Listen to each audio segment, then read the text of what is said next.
Berita Al-Hijrah 12 Safar 30 September. Tajuk utama malam ini, Hizbut Tahrir, Johor tolak memorandum Hizbut Tahrir.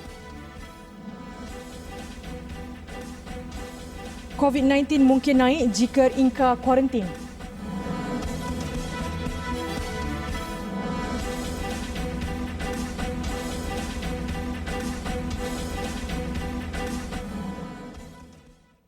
Bismillahirrahmanirrahim. Assalamualaikum warahmatullahi wabarakatuh. Berita Al-Hijrah malam ini bersama saya, Fazira Mustafa. Kerajaan Negeri Johor menolak memorandum dari sekumpulan individu yang mendakwa daripada Hizbut Tahrir Malaysia yang diserahkan kepada Jabatan Mufti Ahad lalu. Pengurusi Jawatan Kuasa Hal Ehwal Agama Islam Negeri Johor, Tosrin Javanti, menegaskan pihaknya tidak akan berkompromi dengan pengikut ajaran itu yang bercanggah dengan Ahli Sunnah wal Jamaah dan telah difatwakan sesat. Ahad lalu, kumpulan Hizbut Tahrir telah ke Pejabat Mufti Johor bagi menghantar memorandum bantahan berhubung fatwa kedudukan fahaman berkenaan. Majlis Agama Islam Negeri Johor dan Jabatan Mufti mengingatkan dan menasihatkan umat Islam di negeri Johor umumnya dan pendukung fahaman Hizbut Tahrir khasnya agar akur dan mematuhi fatwa yang telah difatwakan dan diwartakan demi menjaga kemaslahatan dan keharmonian serta perpaduan umat Islam di negeri Johor Darul Takzim. Tambah Tosrin, Majlis Agama Islam Johor dan Jabatan Mufti Negeri sentiasa berusaha memberi kefahaman kepada masyarakat dan umat Islam agar tidak terpengaruh dengan ajaran berkenaan. Sementara itu, Mufti Johor Datuk Yahya Ahmad menegaskan bahawa tiada asas untuk pihaknya bertemu dengan kumpulan berkenaan kerana ia bukan pertubuhan berdaftar. Kumpulan yang bergerak aktif di Kuala Lumpur sejak setahun lalu itu dikatakan membawa fahaman agar berpegang kepada pemikiran tabani, iaitu mewajibkan penganutnya akur dengan sebarang ketetapan kumpulan itu selain berpandangan mana-mana dakwah yang tidak berjaya selepas 23 tahun adalah salah dan perlu ditukar caranya. Setakat ini seramai 100 ahli yang telah menyertai fahaman berkenaan.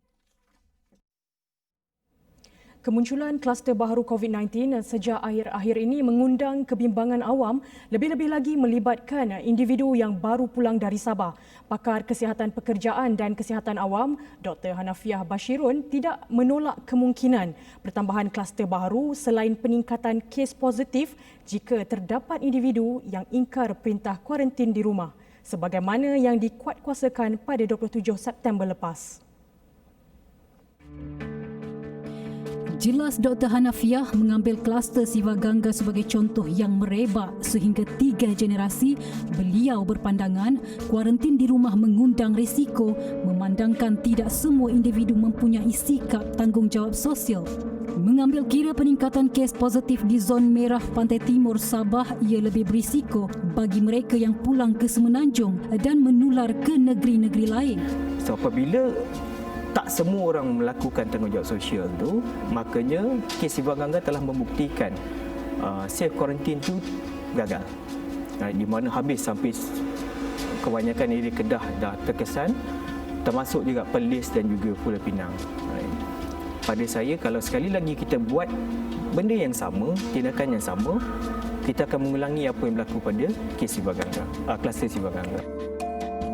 Mengikut rekod, satu kluster baharu iaitu kluster Jalan Apas di Selangor melibatkan kes indeks yang baru pulang dari Tawau dan Sempurna pada 13 hingga 16 September. Sementara itu, menyentuh kes-kes positif di pusat membeli belah dan juga kemunculan kluster-kluster baru sebagaimana yang dilaporkan, ia perlu menjadi teguran kepada orang ramai agar terus mematuhi SOP-SOP tertentu seperti memakai pelitup muka selain menjaga penjarakan fizikal.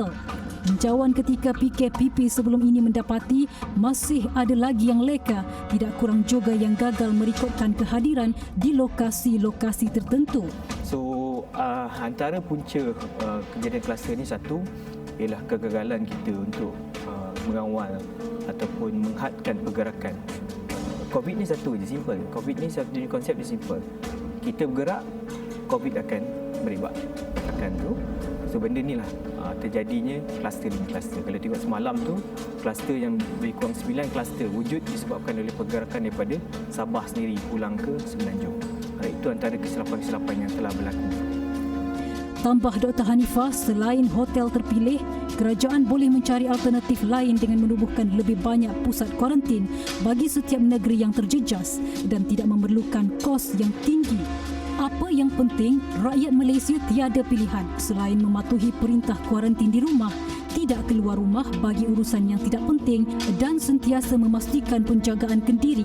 Atau kita bakal berdepan perintah kawalan pergerakan ketika gelombang COVID-19 pada Mac lalu. Laporan Khadijah Faisal, Berita Al-Hijrah.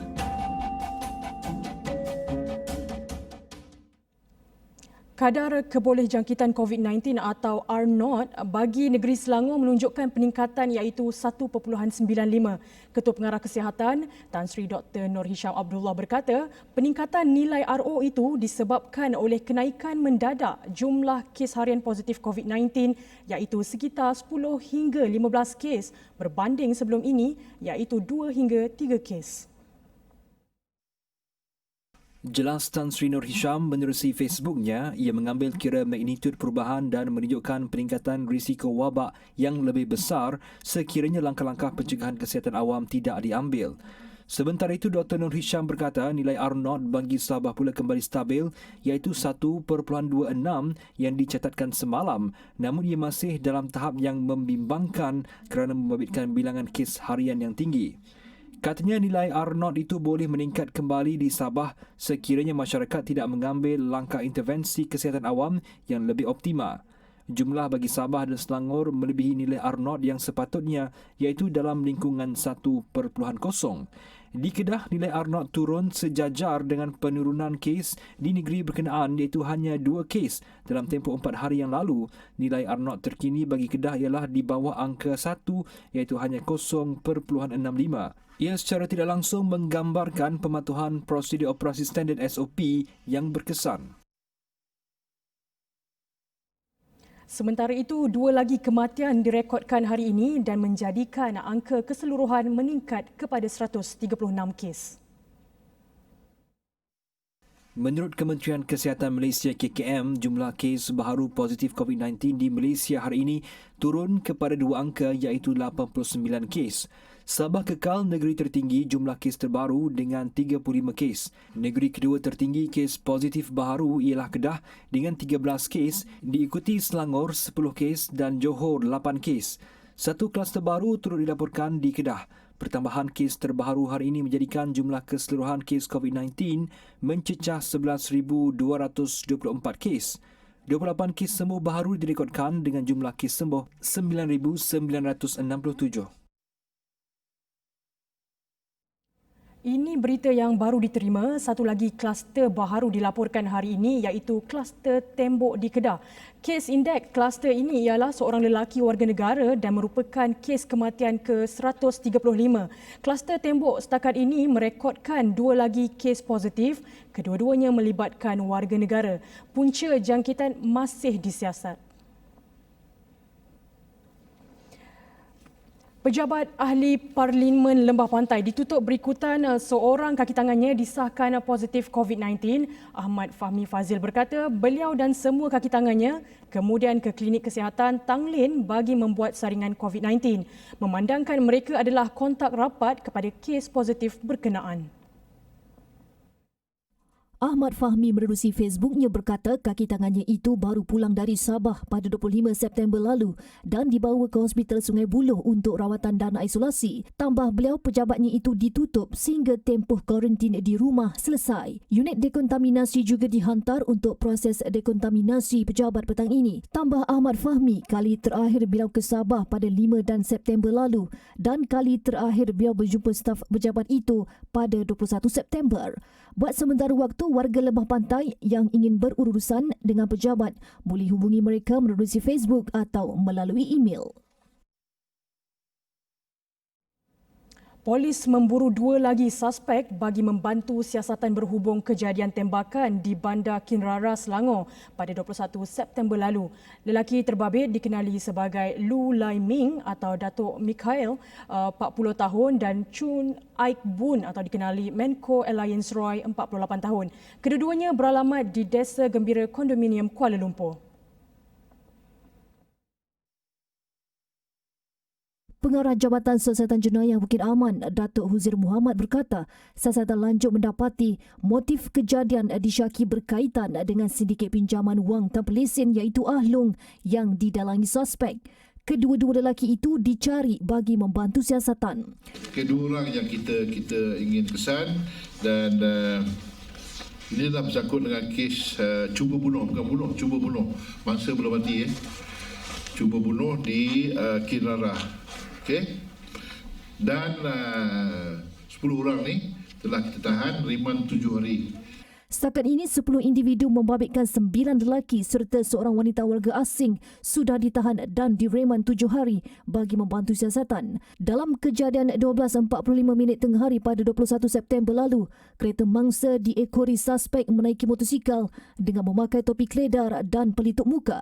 Mangsa kemudian ditembak sehingga cedera di bahagian rusuk kiri dan dikejarkan ke Hospital Serdang. Orang awam yang mempunyai maklumat boleh hubungi Pegawai Penyiasat Kes Asisten Superintendent Muhammad Aizam Muhammad Razif di talian 014 3372 711 atau Bilik Gerakan Ibu Pejabat Polis IP di Serdang di 03 8074 2324.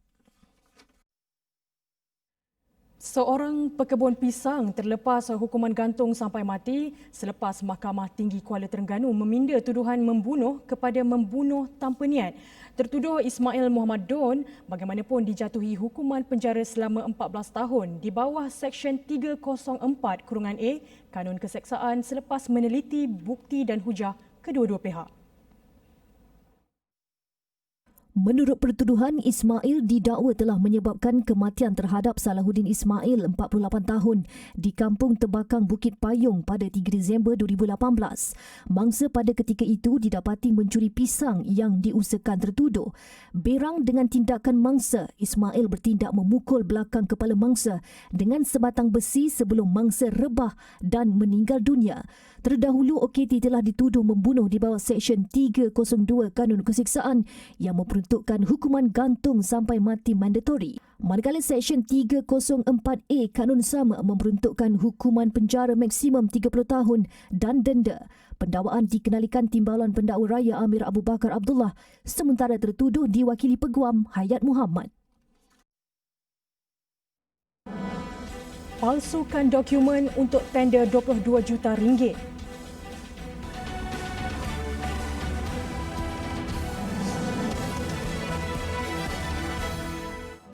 Alhamdulillah bertemu kembali.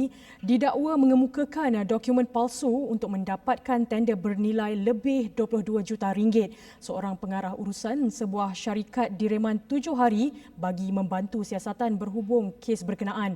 Lelaki berusia 33 tahun itu ditahan Suruhanjaya Pencegahan Rasuah Malaysia SPRM Kedah di sebuah restoran di Kajang, Selangor kira-kira 12 tengah hari semalam. Suspek didakwa telah mengemukakan dokumen mengandungi butiran palsu dengan tujuan untuk memasuki tender sebuah kementerian pada Julai 2018. Tender tersebut adalah untuk kerja-kerja pembersihan di sebuah jabatan kerajaan di negeri ini yang bernilai lebih RM22 juta.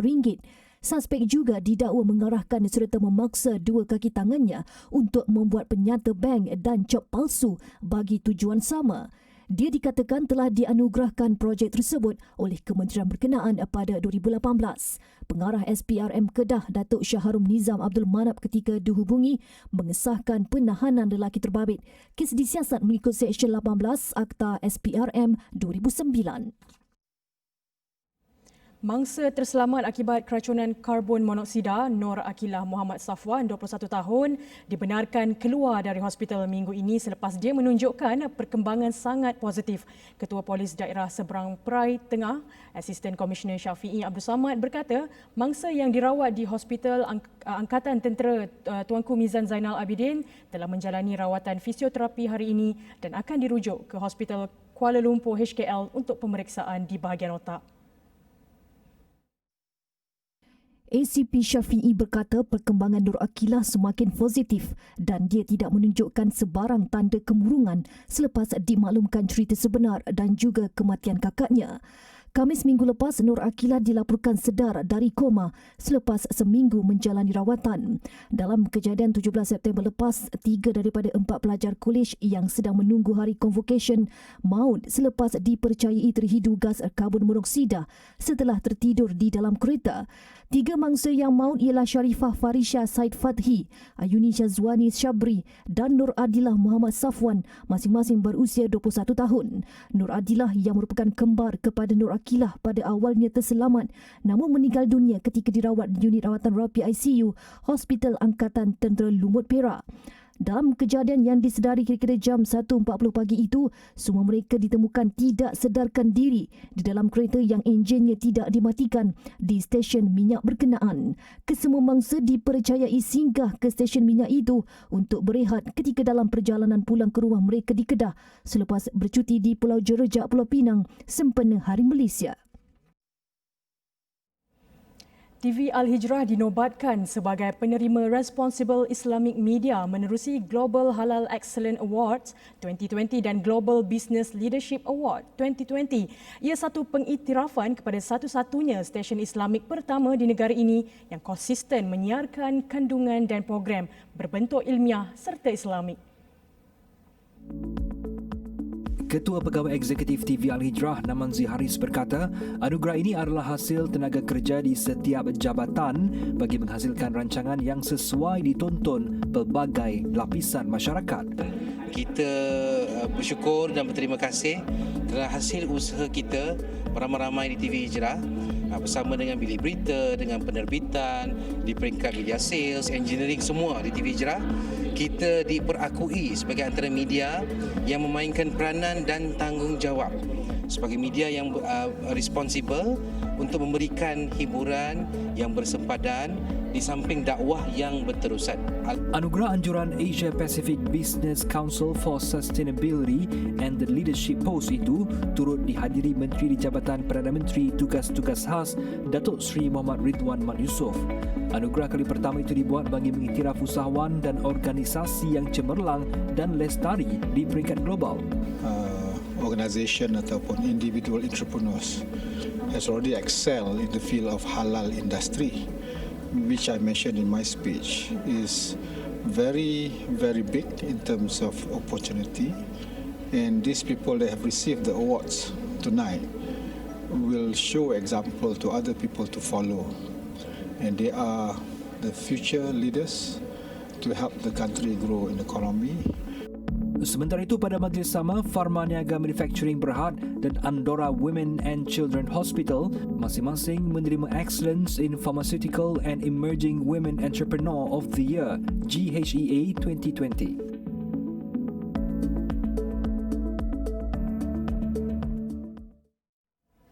Sudah 63 tahun negara mengecap kemerdekaan, hargailah pengorbanan yang telah dilakukan oleh perwira negara. Menyumbanglah ke tabung pahlawan Angkatan Tentera Malaysia sekarang.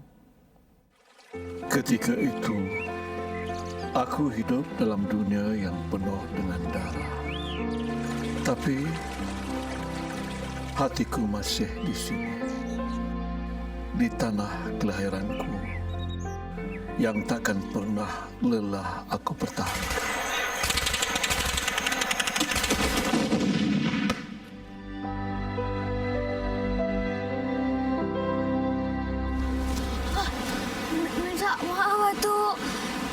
Tak sengaja. Tak apa.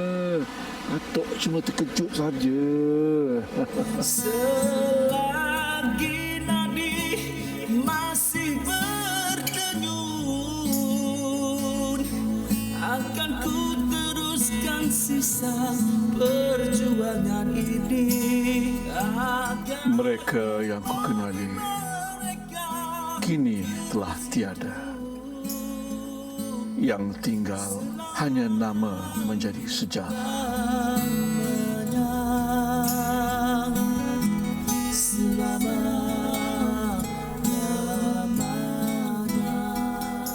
Mereka layak diberi penghormatan atas segala pengorbanan yang telah dilakukan. Bantulah mereka dengan menyumbang ke tabung pahlawan. Sumbangan boleh disalurkan ke akaun Maybank yang tertera di bawah.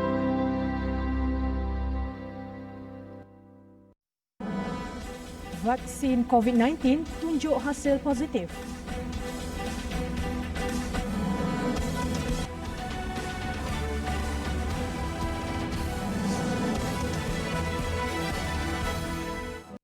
Emir Kuwait Sheikh Sabah Al-Ahmad Al-Jaber Al-Sabah 91 tahun meninggal dunia pada Selasa. Pemerintah itu sebelum ini telah dimasukkan ke hospital pada 18 Julai lalu untuk pemeriksaan dan menjalani pembedahan sehari kemudian.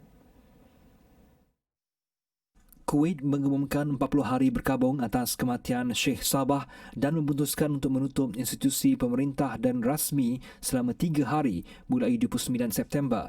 Bendera negara itu turut dikibarkan separuh tiang. Wajah pemimpin itu turut dipancarkan di bangunan-bangunan. Mercu tanda Kuwait Towers juga digelapkan sebagai tanda berkabung. Kabinet negara itu sebelah suara melantik Putera Mahkota Kuwait Sheikh Nawaf Al-Ahmad Al-Jaber Al-Sabah sebagai Emir Kuwait yang baharu menggantikan abangnya. Sinar harapan untuk menyaksikan terhasilnya vaksin COVID-19 semakin cerah. Ia selepas ujian kepada manusia oleh syarikat Moderna Incorporated menunjukkan hasil positif. Menurut kajian yang diterbitkan oleh New England Journal of Medicine, individu dewasa dan berusia yang mengambil vaksin COVID-19 buatan Moderna itu berjaya menghasilkan antibodi pada paras yang sama dengan golongan muda. Kesan sampingan yang dihasilkan juga minimal. Penemuan ini sekaligus memberi harapan untuk melindungi golongan berusia yang lazimnya lebih berisiko mengalami komplikasi COVID-19 yang lebih serius. Vaksin itu kini dalam ujian fasa ketiga iaitu fasa terakhir sebelum ia mendapat kelulusan pihak berkuasa. Menjelang pilihan raya Presiden Amerika Syarikat, debat Presiden antara Donald Trump dengan lawannya bekas naib Presiden Joe Biden berlangsung malam Selasa waktu Amerika Syarikat. Pemerhati politik tempatan menyifatkannya sebagai sesuatu yang kurang enak ditonton, ekoran siri serangan peribadi antara kedua-dua calon selain saling mencelah ketika debat berlangsung. Debat yang berlangsung lebih sejam itu menyaksikan Trump menuduh Biden sebagai seorang yang mempromosi sosialisme, manakala Biden pula menggelar Trump sebagai rasis atau mengamal sifat perkauman. Adakala Biden turut mengarahkan Trump supaya diam kerana asyik mengganggu masa beliau berucap. Because the question is, radical left. Will you shut up, man? Who is on your list, Joe? Antara isu yang didebatkan adalah tentang penjagaan kesihatan termasuk tindakan dan rancangan kedua-dua tokoh Demokrat dan Republikan itu berhubung ancaman pandemik COVID-19. Pensyarah sains politik Ohio State University, Paul Beck, berkata Trump menonjolkan wajah dan karakter sebenar dirinya yang kerap kali bersikap luar kawalan. Menurut Beck, perkara itu terjadi mungkin disebabkan Trump menyedari dirinya kini agak ketinggalan dalam meraih sokongan rakyat berbanding Biden. Sementara itu, Biden yang juga bekas naib presiden ketika era pentadbiran Barack Obama pula kerap kali melabel Trump sebagai pembohong badut selain bersifat perkauman.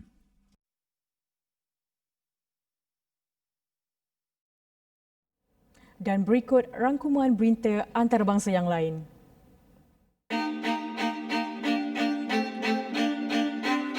Video seorang petani kurang upaya yang gigih mencari rezeki mengundang simpati warganet. Ia kemudian tular di media sosial dan mendorong mereka untuk tampil membantu. Bagaimanapun tiada siapa yang mengetahui di mana petani tersebut tinggal untuk menghulurkan bantuan. Di Colombia, seorang wanita yang dilaporkan hilang 2 tahun lalu ditemui terapung di tengah laut berhampiran pantai Puerto. Angelisa Gaitan, 46 tahun, ditemui kumpulan nelayan dalam keadaan lemah dan mengalami hipotermia sehingga tidak mampu bercakap. Polisi ini sedang menyiasat punca kehilangan wanita terbabit. Di Indonesia, seorang guru dan pelajar hanya menyedari mereka dari sekolah dan daerah berbeza hanya selepas 3 bulan menjalankan sesi pembelajaran secara atas talian. Guru tersebut, Haryanto Andi Maktu, mula menyedarinya ketika murid itu menggelarnya nama lain dan guru yang sebenar merupakan rakan kepada Haryanto.